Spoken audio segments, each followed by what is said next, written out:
आदित्याय च विद्महे प्रभाकराय धीमहि तन्नो सूर्य प्रचोदयात्।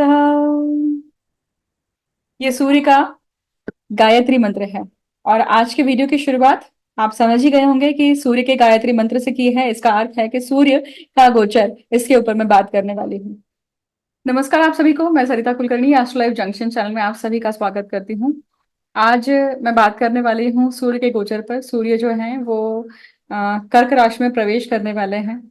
और कर्क राशि जो है वो चंद्र से अधिष्ठित है, अर्थात सूर्य जो पिता के कारक है और चंद्र जो माता के कारक हैं, वो दोनों जब यहाँ पे इस महीने में एक्चुअली संगम होता है। सूर्य चंद्र के घर आ रहे हैं, मतलब माता के घर आ रहे हैं। और ये महीना जो है ना, ये शिव पार्वती को बहुत प्रिय है, इसलिए इस महीने को श्रावण मास भी कहा जाता है। और इस विशेष महीने में श्रावण में हम रुद्राभिषेक करते हैं, शिव जी की पूजा अर्चना करते हैं। ये विशेष फलदायी फलदायी होता है। और जब भी सूर्य इस राशि में गोचर करते हैं साल में, तो बारिश भी होती है। क्यों? क्योंकि सूर्य जब तक संक्रांत से लेकर इस जून तक आते हैं, तो देखिए दक्षिणायन से उत्तरायण, उत्तरायण से दक्षिणायन जब ये शिफ्टिंग होती है, ये भी एक संक्रमण है, ये भी एक शिफ्ट है, चेंज है, क्लाइमेट में चेंज है, वेदर में चेंज है। तो जब सूर्य इस राशि में प्रवेश करते हैं, तो ये एक्चुअली अपनी जो खुद की जो उनकी ऊर्जा है, ये थोड़ी उनकी मऊ हो जाती है, ये सॉफ्ट हो जाती है। देखिए, तो ये गोचर एक्चुअली बहुत अच्छा होता है जब कर्क राशि में सूर्य आते हैं। तो हालांकि सूर्य अनुशासन के, डिसिप्लिन के, ड्यूटीफुलनेस के, अपने कर्तव्य निष्ठता को दिखाते हैं, ड्यूटीफुलनेस को दिखाते हैं। क्योंकि सूर्य कभी नहीं कहता है कि आज मुझे नहीं उगना है। वो हमेशा यही चाहे दुनिया इधर की उधर हो जाए, सूर्य का जो उदित होने का समय है वो उदित उसी समय पे होंगे, और जो अस्त होने का समय है वो उसी समय पे अस्त होंगे। परंतु जब चंद्र की राशि में आते हैं, तो आप देखिए कि यहाँ पे उनमें एक सॉफ्टनेस, उनकी एक छटा जो है वो सॉफ्टनेस में बदल जाती है। कर्क राशि में 3 नक्षत्र आते हैं। अभी जो पिछले गोचर के वीडियोस आप सभी ने देखे हैं, बुध के देखे हैं, शुक्र के देखे हैं, तो वो कर्क राशि के ही हैं। और कर्क राशि में अभी फिलहाल बुध और शुक्र विद्यमान है, जो कि लक्ष्मी नारायण योग बना रहे हैं। लक्ष्मी नारायण योग सभी के लिए समृद्धि कारक होता है। मैंने लक्ष्मी नारायण योग में के बारे में हर वीडियो में बात करी है, क्योंकि पिछले मतलब वृषभ से लेकर मिथुन में और फिर कर्क में ये लक्ष्मी नारायण योग स्थापित हो रहा है।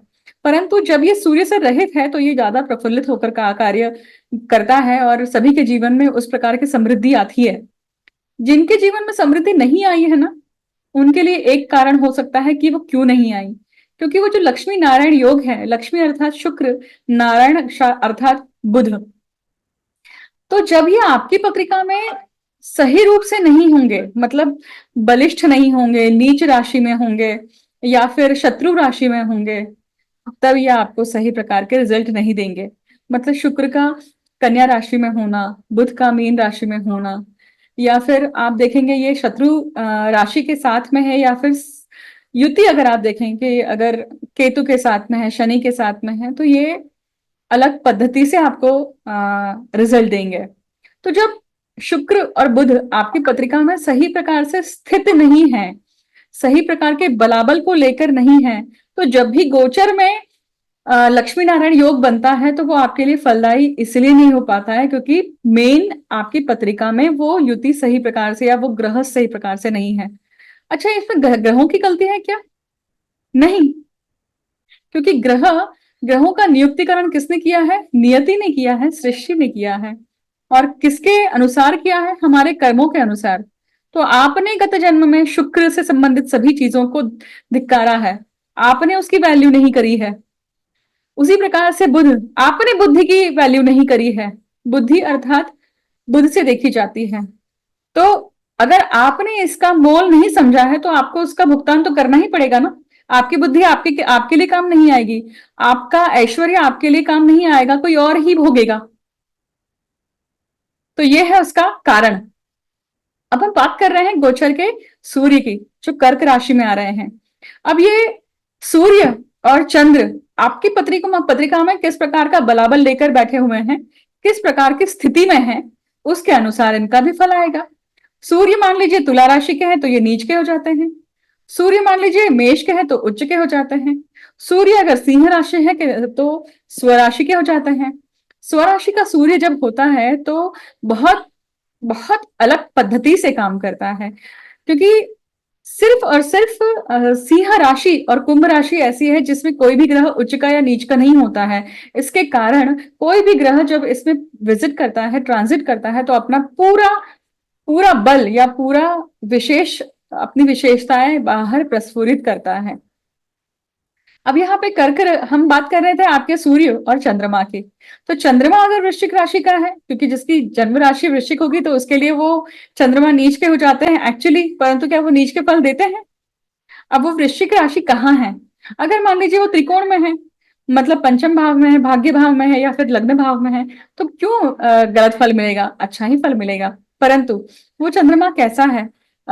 वो शुक्ल पक्ष का है या कृष्ण पक्ष का है? क्योंकि हम चंद्रमा की राशि की बात कर रहे हैं और सूर्य का गोचर चंद्रमा की राशि में हो रहा है, इसलिए हमें शुक्ल पक्ष, कृष्ण पक्ष या अमावस्या के निकट जाने वाला चंद्रमा, या अमावस्या से दूर जाने वाला चंद्रमा, या फिर पूर्णिमा के करीब जाने वाला चंद्रमा जो है वो ज्यादा फलदायी होगा। एक विशेष टिप आपको यहाँ पे दूंगी। आप सभी की पत्रिका में जो भी पंचांग डिटेल्स में जो जो तिथि लिखी रहती है ना, बहुत इंपॉर्टेंट होती है, देखिए, क्योंकि वो दर्शाती है कि आपका चंद्रमा अगर मान लीजिए अमावस्या के निकट जा रहा है तो क्या होगा, वो नेगेटिव इमोशंस लाता है। वही चंद्रमा शुक्ल पक्ष का है तो क्या करेगा, वो आपके इमोशंस को पॉजिटिव करता है। इसलिए अमावस्या और पूर्णिमा पूर्णिमा के समय पे, जब जब अमावस्या आती है, जब जब पूर्णिमा आती है, वे बहुत लोगों के जीवन में बहुत माइंड फ्लक्चुएशंस होते हैं। अब यहाँ पे इस राशि में आ रहे हैं कौन? सूर्य। तो वो क्या करेंगे? अब सूर्य क्या करते हैं? सबसे पहले तो मन की राशि में आ रहे हैं, इसलिए चंद्रमा को भी संयमित करते हैं, चंद्रमा को भी शांत करते हैं। चंद्रमा के साथ में युति बनाकर बहुत कुछ आपको उजाले की तरफ लेकर जाते हैं, क्योंकि यहां से निकलकर वो अपने स्वराशि में जाने वाले हैं। स्वराशि कौन सी? सिंह राशि। इसलिए ये गोचर विशेष है। देखिए, अब देखिए, ये कर्क राशि जो है इसमें 3 नक्षत्र आते हैं। कौन से नक्षत्र? सबसे पहले पुनर्वसु, फिर आता है पुष्य, और फिर आता है आश्लेषा। अब पुनर्वसु जो है वो किसका नक्षत्र है? गुरु का नक्षत्र है। आप देखिए कि जब भी पुष्य नक्षत्र में जब गुरु आते हैं तो वो क्या करते हैं? गुरु पुष्यामृत योग बनाते हैं। और जब रवि पुष्य नक्षत्र में आते हैं, मतलब इस महीने रवि अर्थात सूर्य पुष्य नक्षत्र में आने वाले हैं, तो रवि पुष्यामृत योग बनाने वाले हैं, जो कि बहुत विशेष है। इस विशेष योग पे आप क्या कर सकते हैं? आप होम हवन कर सकते हैं, कोई ना कोई शुभ पूजा कर सकते हैं अपने घर पर, कोई ना कोई शुभ कार्य की शुरुआत कर सकते हैं, किसी नए काम की, आपके वेंचर की शुरुआत, नए एजुकेशन की शुरुआत, नई स्किल्स की शुरुआत, किसी अच्छे काम की शुरुआत जरूर और कर सकते हैं। रवि पुष्यामृत योग के बारे में अगर आप जानना चाहते हैं तो मुझे वीडियो के कमेंट सेक्शन में बताइए, मैं इसके लिए भी एक स्पेशल छोटा सा वीडियो डिटेल में बना के आप सभी के लिए जरूर डालूंगी, जिसमें आप क्या क्या आप अगर करना चाहते हैं कि क्या रेमेडी या क्या कार्य किया जाए तो मुझे जरूर बताइएगा, मैं उसके बारे में वीडियो जरूर बनाऊंगी। अब आता है अश्लेषा। अश्लेषा नक्षत्र कौन सा है? अश्लेषा नक्षत्र जो है ये गंडांत का नक्षत्र है। जब भी कोई भी ग्रह गंडांत नक्षत्र में प्रवेश करता है या गंडांत नक्षत्र पे गोचर होता है तो क्या होगा, ये कहीं ना कहीं आपके लिए या आपके बॉडी के लिए, खास करके आपके बॉडी के लिए, ये संक्रमण या एलर्जीज को लाने वाला होता है, या आपको वायरल फीवर या बॉडी को कहीं ना कहीं, इम्यूनिटी को कहीं ना कहीं छेद करता है। तो आप देखिए, जनरली हम इस महीने में, जुलाई अगस्त के महीने में, इन्फेक्शन से, फूड पॉइजनिंग के शिकार जरूर होते हैं। क्यों होते हैं? क्योंकि ये गंडांत के समय में, मतलब जब इनका सूर्य का गोचर अश्लेषा नक्षत्र में होगा तब आपकी इम्यूनिटी यहाँ पे प्रॉब्लमेटिक या प्रॉब्लम दे सकती है। सूर्य बोन्स के भी कारक हैं, आंखों के भी कारक हैं। तो इससे संबंधित कुछ ना कुछ दिक्कतें होना ये गंडांत के समय में जब अश्लेषा नक्षत्र में प्रवेश करेंगे तब ये होने के चांसेस बनते हैं। अब देखिए, समझिएगा कि हर नक्षत्र जो है, पुनर्वसु नक्षत्र में जब सूर्य प्रवेश कर रहे हैं तो वो पुनर्वसु नक्षत्र में बहुत कम समय रहने वाले हैं, क्योंकि देखिए 1 महीने का गोचर सूर्य करते हैं एक राशि के लिए। इस प्रकार से वो 12 महीने कंप्लीट करते हैं। तो इसका कालखंड बड़ा कम है, क्योंकि 3 खंड जो है, 3 चरण जो है पुनर्वसु के, वो ऑलरेडी कहाँ हो चुके हैं, आपके मिथुन राशि में। और यहाँ पे पुनर्वसु नक्षत्र में जब सूर्य आते हैं तो पुनरावर्तन भी करते हैं। क्या करते हैं, बहुत सारे लोग घर चेंज करने का विचार करते हैं, किसी न किसी चीज की पुनरावृत्ति होती है, कोई बीमारी जो है वो वापस से आ सकती है, कोई अगर आप पर्टिकुलर चीज से परेशान हैं और आपको लगता है कि आप उस चीज से आप निकल गए हैं, तो भी उस चीज का वापस से आना हो सकता है, अगर वो पुनर्वसु नक्षत्र जो है आपकी पत्रिका में सही प्रकार से स्थित नहीं है, या फिर उस पुनर्वसु नक्षत्र के एग्जैक्ट सामने जो नक्षत्र आता है 180 डिग्री अपार्ट, आपके लिए होमवर्क अब ये कौन सा नक्षत्र है, उसमें अगर जो ग्रह विजिट कर रहा है और वो अगर ग्रह शुभ नहीं है तो आपको वो प्रॉब्लम करेगा, क्योंकि वो समसप्तक है। तो इस प्रकार से नक्षत्र गोचर के फल भी समझे जा सकते हैं। अभी तक आपने अगर मैंने नक्षत्र गोचर 2-3 डाले हैं, राहु का डाला है, शनि का डाला है। अगर आप नक्षत्र गोचर भी और विस्तार से समझना चाहते हैं ग्रहों के अनुसार, ग्रह गोचर के अनुसार, तो मुझे बताइएगा, मैं उसके ऊपर भी वीडियो बनाने की कोशिश करूंगी। अब आगे बढ़ते हैं और देखेंगे कि ये जो सूर्य का गोचर जो हो रहा है, ये सबसे ज्यादा प्रभावी किसके लिए होगा। तो सबसे पहले तो कर्क राशि जिसकी है, जिसका लग्न कर्क है, उनके लिए बहुत प्रभावी होगा। इम्यूनिटी का खास ख्याल रखिएगा। ये समय है कि आप पानी कहीं भी पिए तो बहुत ख्याल से, आपको बहुत ध्यान पूर्वक ये चीज करनी है। फिर जिनकी सिंह राशि है उनके लिए भी, जिनका जन्म नक्षत्र अश्लेषा है, पुनर्वसु है और पुष्य है, उनके लिए भी। अब सूर्य के नक्षत्र जो है उनके लिए भी। अब सूर्य के नक्षत्र कौन से हुए, कृतिका हुआ, फिर उत्तर फाल्गुनी हुआ और उत्तराषाढ़ा हुआ। तो ये 6 नक्षत्र, मतलब जिनके भी ये 6 नक्षत्र जन्म नक्षत्र, लग्न नक्षत्र हैं, उनके लिए भी ये गोचर बहुत खास होने वाला है, या कुछ न कुछ परिणाम कारक होने वाला है। इसी के साथ साथ जिनकी सूर्य की दशा चल रही है, अंतर्दशा चल रही है, प्रत्यंतर दशा चल रही है, या चंद्र की अंतर्दशा, प्रत्यंतर दशा, महादशा चल रही है, तो भी ये गोचर क्या होगा, आपके लिए परिणाम कारक या कुछ न कुछ मेजर इवेंट लेकर आएगा। चंद्र जो है वो क्या है, वो लक्ष्मी के कारक भी हैं, लिक्विड कैश को भी दर्शाते हैं। अब यहाँ पे सूर्य जब आते हैं तो वो इस चीज को क्या करते हैं, बहुत रेगुलराइज करते हैं, बहुत सिस्टमैटिक वे से उसे हैंडल करते हैं। अब कर्क राशि जो है वो सुखों की कारक है, काल पुरुष कुंडली में चौथा भाव है और माता का कारक है और भूमि का है। वहां पे जब सूर्य आते हैं तो वो क्या करते हैं, आपके घर में अनुशासन से जो सुख आना चाहिए वो आता है। माता के लिए गोचर हो सकता है कि थोड़ा प्रॉब्लमेटिक रहे, परंतु अगर आप सही समय पे प्रिकॉशन लेके उनके हेल्थ के लिए चलते हैं तो प्रॉब्लम नहीं आएगा। अब देखेंगे कि कर्क राशि के जो सूर्य का गोचर है, ये आप सभी की लग्न राशि के लिए किस प्रकार से परिणाम कारक रहेगा। तो सबसे पहले बात करते हैं मेष लग्न की।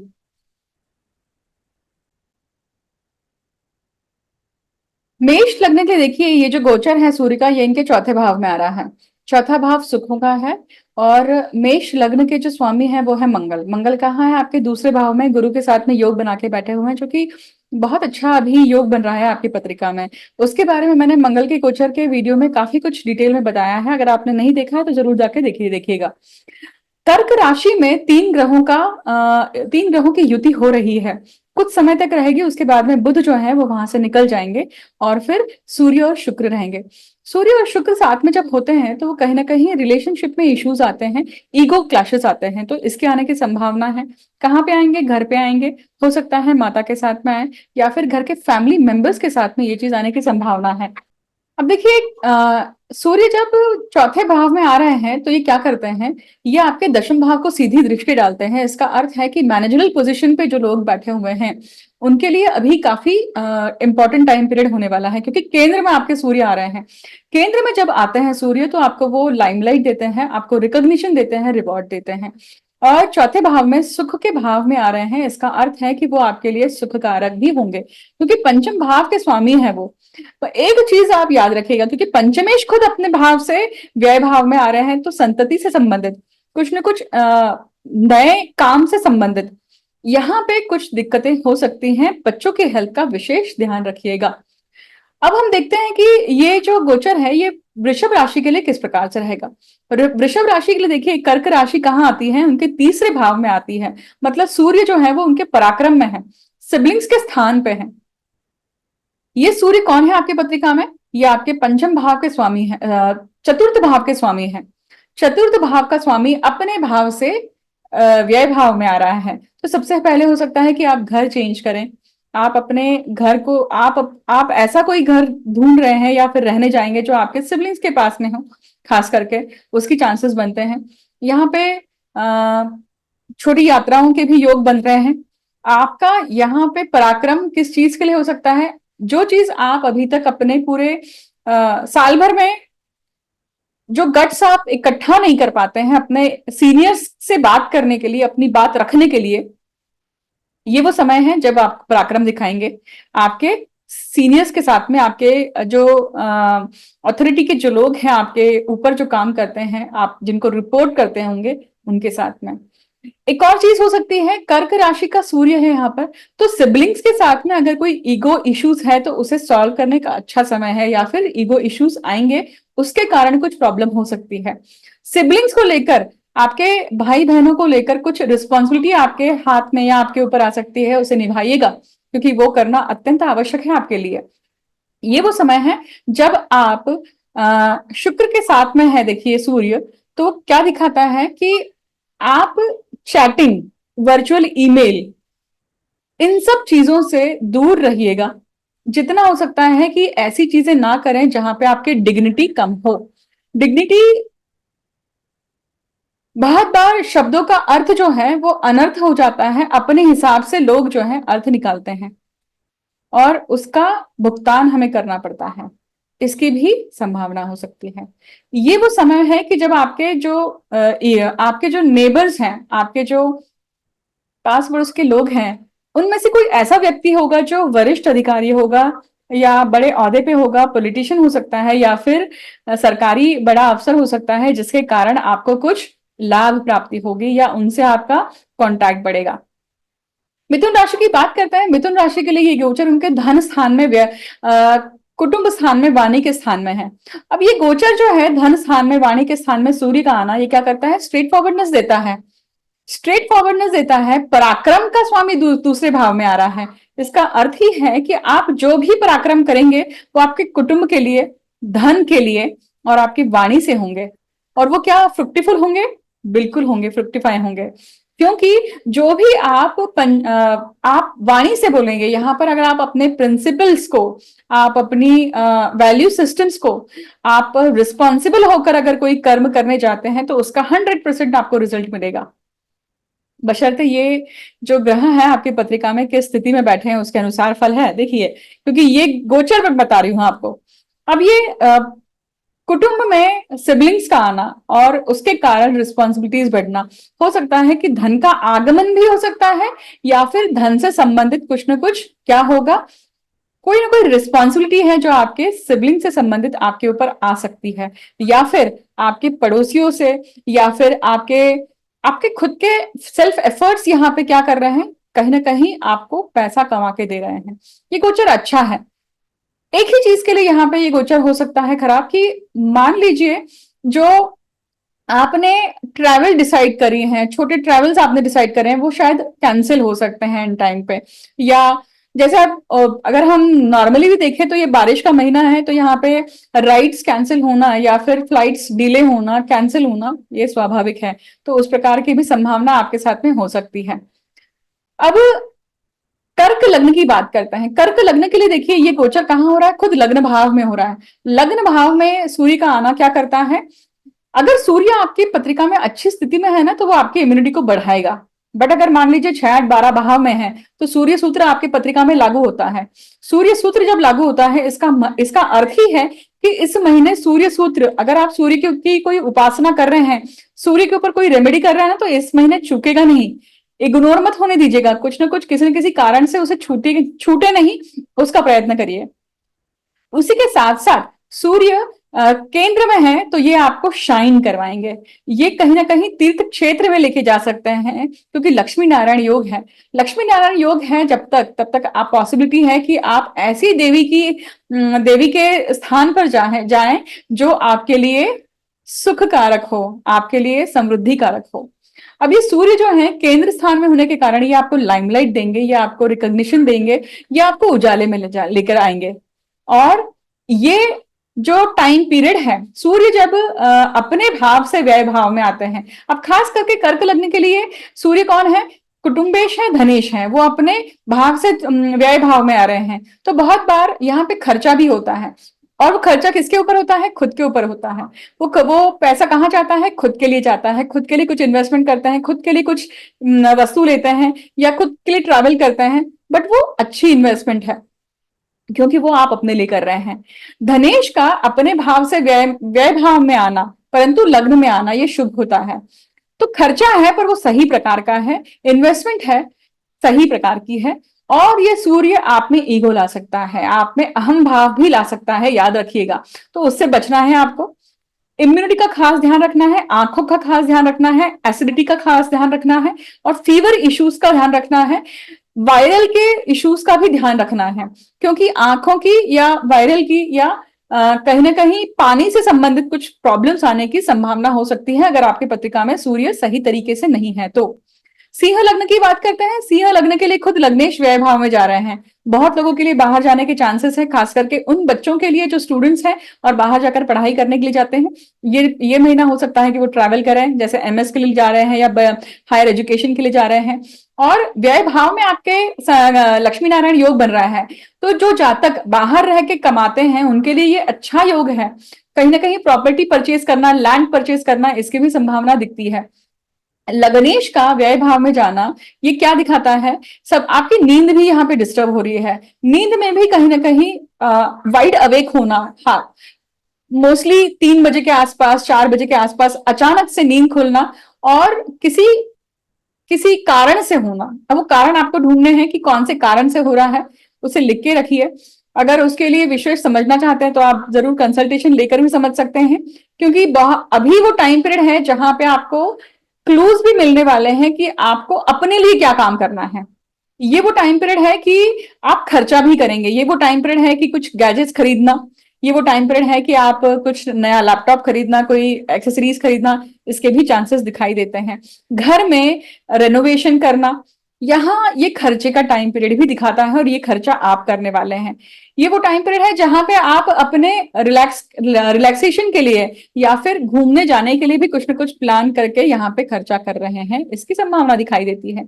ये मटेरियलिस्टिकली हुआ। अगर हम स्पिरिचुअली बोले तो ये वो टाइम पीरियड है जब आप अगर लक्ष्मी की साधना करते हैं, लक्ष्मी की साधना करते हैं तो वो सफल हो सकती है। उसका रिजल्ट आपको कब आएगा, जब शनि गोचर करेंगे, या जब गुरु आपके लाभ भाव में आएंगे। अब बात करते हैं कन्या लग्न के लिए।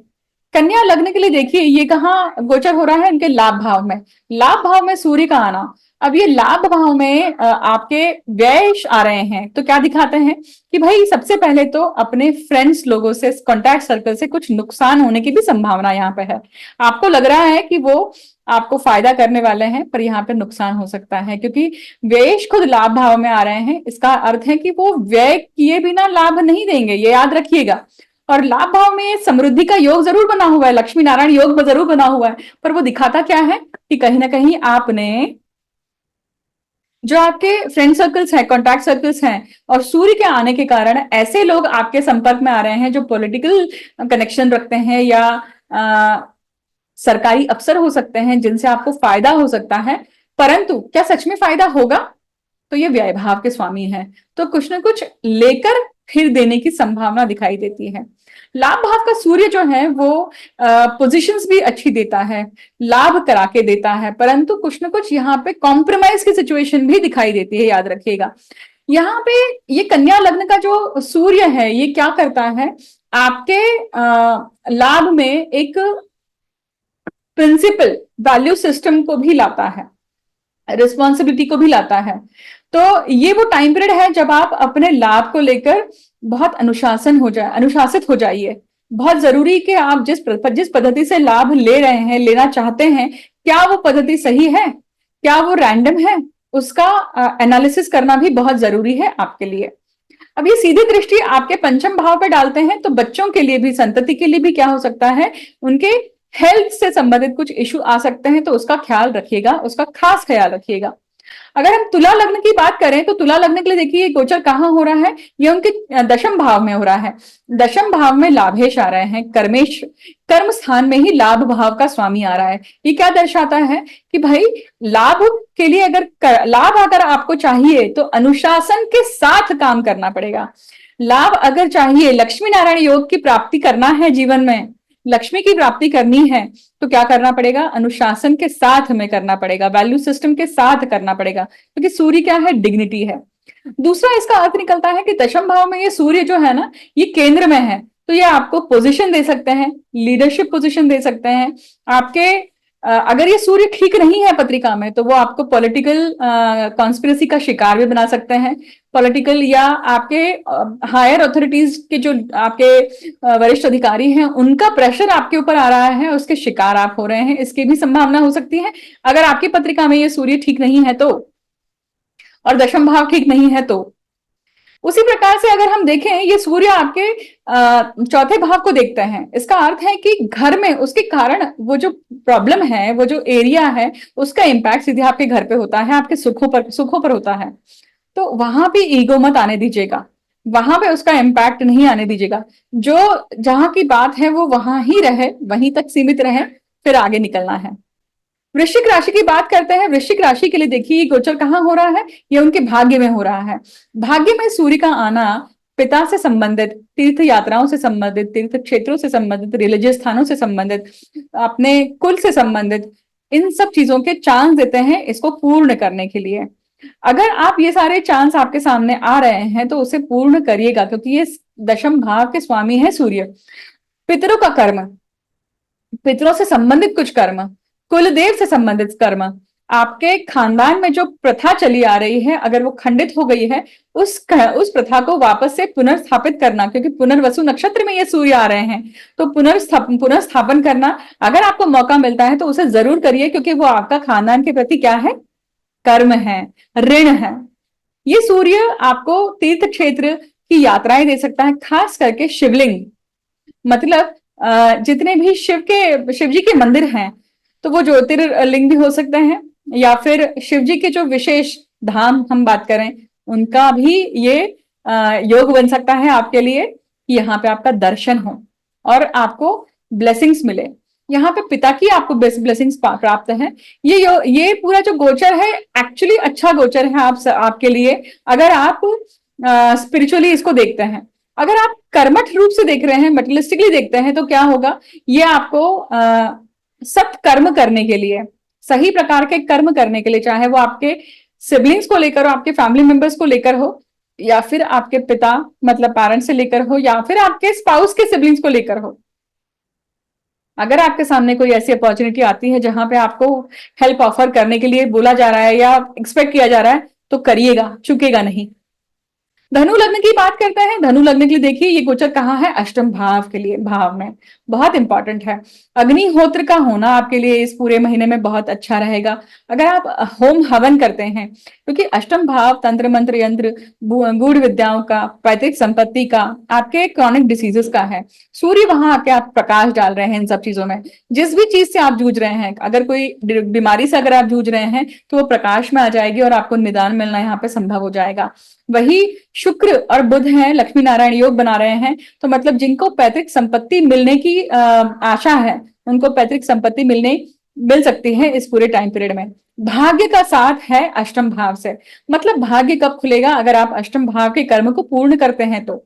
तो अष्टम भाव से संबंधित जो भी कर्म है, चाहे वो क्रॉनिक डिसीजेस हो, चाहे वो तंत्र मंत्र यंत्र हो, मतलब गूढ़ विद्या हो, आपके घर में, आपके खानदान में जो भी ऐसा कर्म, आपके पितरों से संबंधित, आपके कुलदेवी कुलदेव से संबंधित ऐसा कोई भी कर्म जो अधूरा है, वो रिचुअल्स आपने नहीं फॉलो करी हैं, आप अगर एथिस्ट हैं और आपने फॉलो नहीं करी है और आप कहीं अटके हुए हैं, तो आप समझ लीजिएगा कि ये गोचर आपको बता रहा है कि इन सब चीजों को करना जरूरी है। आप माने ना माने, बट उनका एग्जिस्टेंस है। उस एग्जिस्टेंस को रजिस्टर करना या फिर उस एग्जिस्टेंस को मानना, ये आपकी चॉइस है, पर उसका इम्पैक्ट आपके ऊपर जरूर रहेगा। अगर हम देखें कि ये आपके लिए गोचर जो है ना कहीं आपके स्पाउस का पैसा भी बढ़ा रहा है। आपके स्पाउस के वाणी में भी कहीं ना कहीं आपको ईगो दिख सकता है, आपको हार्श रुक्ष शब्द दिखाई दे सकते हैं, परंतु ये गोचर है, टेम्पररी है, परंतु जो भी वाक्य निकलेंगे वो सत्य होंगे। मकर लग्न के लिए बात करते हैं, ये सप्तम भाव में आ रहे हैं सूर्य। दाम्पत्य जीवन को लेकर हो सकता है कि यहाँ पे थोड़ा सा प्रॉब्लमेटिक हो, क्योंकि सूर्य जब सेवेंथ हाउस में आते हैं तो वो ईगो क्लैशेस जरूर देते हैं, या फिर अपने एग्जिस्टेंस को लेकर व्यक्ति ज्यादा लड़ते हुए दिखाई देता है, अपने एग्जिस्टेंस को ज्यादा बड़ा बनाना चाहता है, सामने वाले से वैलिडेशन चाहता है। अगर ऐसा है तो कुछ समय के लिए हम शांति बनाकर चल सकते हैं ना, अगर हमारे स्पाउस ऐसे रिएक्ट कर रहे हैं तो कुछ ही समय की बात है। परंतु अगर आप नहीं मानते हैं और कुछ महीनों से या कुछ सालों से प्रॉब्लम चल ही रही है, तो ये वो समय है कि जब वो सेपरेट कर देता है, क्योंकि सूर्य सेपरेट करने का ग्रह है, सेपरेटिव है नेचर में। और आप अगर देखेंगे कि सूर्य जो है यहाँ पे आपके पतिका में अष्टम भाव के स्वामी है, मतलब मांगल्य भाव के स्वामी है। ये प्रॉब्लम किससे उत्पत्ति हो सकती है इसकी? आपका ईगो इशू हो सकता है, या फिर कोई प्रॉपर्टी का मैटर हो सकता है, या फिर स्पाउस के सैलरी से संबंधित कुछ इशू हो सकता है। इसके कारण ये प्रॉब्लम राइज हो सकती है, बट इसे सही तरीके से वाइजली हैंडल करिए, और ये टेम्परेरी सिचुएशन याद रखिएगा, ये निपटने वाली है। अगर हम बात करें कि ये सूर्य केंद्र में है, देखिए केंद्र में जब भी सूर्य आते हैं तो वो आपको रिकॉग्निशन देते हैं, आपको बड़ा बनाते हैं, कुछ ना कुछ आपको रिस्पॉन्सिबिलिटी देते हैं, कुछ ना कुछ लीडरशिप पोजीशन देते हैं, आपके हाथ में रिस्पॉन्सिबिलिटी देते हैं। पर क्या आप वो सही प्रकार से पूरी कर पाते हैं? वो आपको करना है, वो आपको देखना है। अब कुंभ लग्न की बात करते हैं। कुंभ लग्न के लिए देखिए, ये जो सूर्य है कहाँ आ रहे हैं, ये उनके छठवें भाव में, पेंडिंग कर्म के भाव में आ रहे हैं। तो सबसे पहले बोन्स की प्रॉब्लम कुछ हो सकती है, एलर्जी के कुछ इश्यूज हो सकते हैं, आईज की प्रॉब्लम हो सकती है, एसिडिटी की प्रॉब्लम होना, फीवर की इशू होना, ये सारी चीजें हो सकती हैं। परंतु जब भी रोग उत्पन्न होता है तो वो रोग उत्पन्न होने के पहले हमारे कुछ कर्म बंधन होते हैं जो हमें पूर्ण करने होते हैं। जब हम वो कर्म बंधन पूरी तरह से नहीं करते हैं तो उसका परिणाम स्वरूप वो हमारे शरीर पे दिखाई देते हैं। मतलब हमारे रोग हमारे शरीर पे तब आते हैं जब हमारे पेंडिंग कर्म हम पूर्ण नहीं कर रहे हैं, क्योंकि पेंडिंग कर्म जब पूर्ण नहीं होते हैं तो तीन पद्धति से बाहर आते हैं। पैसों से आपको नुकसान होता है, शरीर से रोग आकर नुकसान होता है, और मेंटल वरी, मानसिक स्तर पे आप क्षय होते हैं। तो इस तीन पद्धति से वो चीज होती है। छठवें भाव में सूर्य आ रहे हैं, इसका अर्थ है कि पितरों से संबंधित, खानदान से संबंधित कर्म करना अत्यंत आवश्यक है। अगर वो खानदान में कोई चीज चल रही है जो आपने पूरी नहीं करी है तो करना जरूरी है, क्योंकि ये सूर्य कौन है? सप्तम भाव के स्वामी है। सप्तम भाव सिर्फ स्पाउस का नहीं है, सिर्फ बिजनेस का नहीं है, इतर लोगों का भी है, कि आप लोगों के साथ में कैसे हैं। और कहीं ना कहीं आपसे संबंधित जो भी लोग आपसे जुड़े हुए हैं वो आपको याद जरूर दिलाते होंगे, या आपको कहीं ना कहीं किसी न किसी बातों से, आपको उनकी बातों से ये क्लिक जरूर होता होगा कि मुझे भी काम करना जरूरी था, मैंने किया नहीं। तो ये लोग हैं वो जो आपको याद दिलाएंगे। अंतिम लग्न की बात करते हैं, मीन लग्न की बात कर रहे हैं। मीन लग्न के लिए देखिए, ये जो गोचर है ये कहाँ हो रहा है? ये उनके पंचम भाव में हो रहा है। पंचम भाव में सूर्य आ रहे हैं, संतति के लिए बहुत अच्छा है। पंचम भाव में लक्ष्मी नारायण योग है, तो संतति उत्पत्ति की भी संभावना है, प्रेगनेंसी होने की भी संभावना है। पंचम भाव में सूर्य है तो वो बुद्धि को और तीक्ष्ण बनाते हैं, बुद्धि को और प्रबल बनाते हैं। ये पूरा टाइम पीरियड कैसा रहेगा?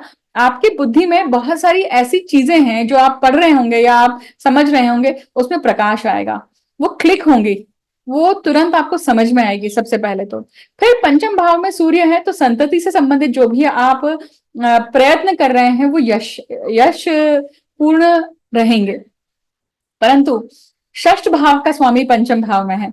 तो आपके खानदान में संतति से संबंधित अगर कोई भी कर्म बचा हुआ है, मान लीजिए किसी की अकाल मृत्यु हुई है, छोटे बच्चे की अकाल मृत्यु हुई है, अगर आपकी पत्रिका में शनि केतु के योग, शनि केतु का या शनि राहु का योग छठवें भाव में, तीसरे भाव में, दूसरे भाव में, पंचम भाव में इस प्रकार से है, तो ये गोचर आपको क्या दर्शाता है कि उस आत्मा को मार्गस्थ किया जाए, उस बालक या बालिका की जो आत्मा है, क्योंकि वो सूर्य कर्म बता रहा है यहाँ पर, क्योंकि पेंडिंग कर्मा का स्वामी आपके पंचम भाव में है। तो जब तक आप पेंडिंग कर्म का स्वामी, मतलब पेंडिंग कर्म का भाव का जो स्वामी है वो पेंडिंग कर्म पूर्ण नहीं करते हैं, तो पंचम भाव से जो आपको सुख चाहिए, जैसे किसी को संतति सुख चाहिए, तो वो नहीं प्राप्त होगा जब तक आप उस कर्म को पूर्ण नहीं करते हैं। नई मेमोरीज बनाने के लिए पुरानी मेमोरीज का जाना जरूरी है, और पुरानी मेमोरीज पे नई मेमोरीज तभी बैठती हैं जब आप खुद प्रयत्न करते हैं उसे बनाने के लिए। तो ये आपका स्वकर्म है, अगर आप उस कर्म को पूर्ण करते हैं तो। यहाँ पे ये सूर्य जो है ये एक और चीज दिखाते हैं आपके लिए कि आप जॉब चेंज करने वाले हैं, इसकी संभावना भी दिखाई देती है, और अच्छा जॉब मिलने की संभावना यहाँ पे दिखाई देती है आपके लिए, क्योंकि गुरु और मंगल आपके तीसरे भाव में है, जो आपको अच्छे पोजिशन पे लेके जाने के लिए आपको हेल्प करने वाले हैं। इस प्रकार से ये गोचर है जो सूर्य का गोचर सभी के लिए काम करेगा। आई होप आप सभी के लिए ये जो वीडियो है काफी हेल्पफुल रहे। सूर्य आप सभी के लिए सही प्रकार से आपको आशीर्वाद दे, क्योंकि सूर्य माता के घर में आ रहे हैं, चंद्र के घर में आ रहे हैं। अब आप क्या रेमेडीज कर सकते हैं? सबसे पहले तो हम ये जो महीना है, श्रावण का महीना लग रहा है, कब लग रहा है? 22 जुलाई को लग रहा है। 22 जुलाई से 19 अगस्त तक श्रावण का महीना चलने वाला है। तो श्रावण के महीने में सबसे पहले तो रुद्राभिषेक किया जा सकता है। आप नॉर्मल भी अपने घर में ही शिवलिंग जो है आपके, उसमें आप बेलपत्र जलाभिषेक करते हैं, या फिर पंचगण को लेकर या उसका अभिषेक करते हैं, तो भी आपके लिए क्या होगा, बहुत हितकारी हो सकता है। ये जो पूरा गोचर है आपके लिए, आप शिव जी की उपासना करते हैं, आप शिव जी का अलग अलग जो रूप है आपके पत्रिका में, जिस प्रकार से वो सूट होता है, क्योंकि वो तो पत्रिका देखे बिना नहीं बताया जा सकता है। जैसे किसी को मान लीजिए कि ऋण की प्रॉब्लम है, पैसा अटका हुआ है या लोन है, तो ऋण मुक्तेश्वर महादेव। जैसे किसी के पत्रिका में शनि और चंद्र है, विषयोग है, विषकुंभ में जन्म लिए हुए हैं, तो उनके लिए नीलकंठेश्वर जो महादेव है उनकी उपासना करना। अब जिस किसी का मान लीजिए चंद्र सही प्रकार से स्थित नहीं है, मतलब चंद्र अष्टम भाव में है, केमद्रुम योग में है, तो हम कहते हैं कि चंद्रमौलेश्वर जो रूप है शिव जी का, उनकी उपासना करना। तो ये पत्रिका को देखने के बाद में आइडेंटिफाई होगा कि उनको किस उपासना से, किस प्रकार की उपासना से फल मिलता है। कभी भी कोई भी रेमेडी जो है वो हमेशा चिरकाल तक नहीं की जाती है, कुछ ठराविक मतलब डिसाइडेड पीरियड के लिए ही की जाती है। अब जैसे ये श्रावण के लिए की जाने वाली उपासनाएं हैं, तो वो 4 सोमवार या 5 सोमवार बस उतनी ही है। परंतु आप जब चक्र करवाते हैं, चक्र शुरू करते हैं, मतलब वो श्रृंखला शुरू करते हैं, तो ये काम आती है, इसका फल द्विगुणित त्रिगुणित होकर मिलता है। तो सूर्य की उपासना कर सकते हैं। सूर्य का जो बीज मंत्र है, जैसे ओम घृणी सूर्याय नमः, ये आप कर सकते हैं। ओम आदित्याय च विद्महे प्रभाकराय धीमहि तन्नो सूर्य प्रचोदयात्। आप इस प्रकार से सूर्य गायत्री कर सकते हैं सुबह उठकर। फिर आप चंद्र के राशि में ये गोचर हो रहा है, इसलिए चंद्र का जो मंत्र है ओम सोम सोमाय नमः, ये चंद्र का बीज मंत्र है। अब चंद्र का जो बीज मंत्र है, उसी के साथ साथ चंद्र का जो गायत्री मंत्र है उसका भी आप जाप कर सकते हैं। क्या है चंद्र का जो गायत्री मंत्र है वो क्या है? ओम अमृतांगाय विद्महे कलारूपाय धीमहि तन्नो सोम प्रचोदयात्, है ना। इस प्रकार से आप क्या कर सकते हैं, चंद्र के गायत्री का मंत्र, चंद्र गायत्री का जाप भी कर सकते हैं। अब देखिए आपके जो त्रिक भाव में जो ग्रह पड़े हुए हैं ना, उसके भी जाप आप इस महीने कर सकते हैं।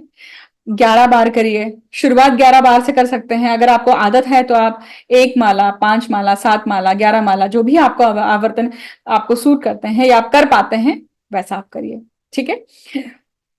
सूर्य को अर्घ्य देना ये तो बहुत कॉमन बात है, आप हमेशा सुनते आ रहे हैं, वो चीज आप कर सकते हैं। सबसे इंपॉर्टेंट बात, अपने जो जीवित पितर हैं अर्थात आपके माता पिता, हमारे बड़े बुजुर्ग जो हैं घर के, उनके चरण स्पर्श करके उनका आशीर्वाद रोज लेना सुबह, ये भी एक प्रकार से बहुत बड़ा सूर्य का कर्म होता है। ठीक है, यहीं पे मैं विराम देती हूँ, इस वीडियो को यहीं खत्म खत्म करती हूँ। जल्द ही मिलूंगी आपसे नए वीडियो के साथ में, नया विषय लेके। आप ये वीडियो कि कमेंट सेक्शन में आप चाहे तो मुझे सजेशन दे सकते हैं, आपको और कौन से विषय के ऊपर वीडियो सुनने हैं मुझे बता सकते हैं। Thank you so much for listening me patiently. See you soon. Har Har Mahadev.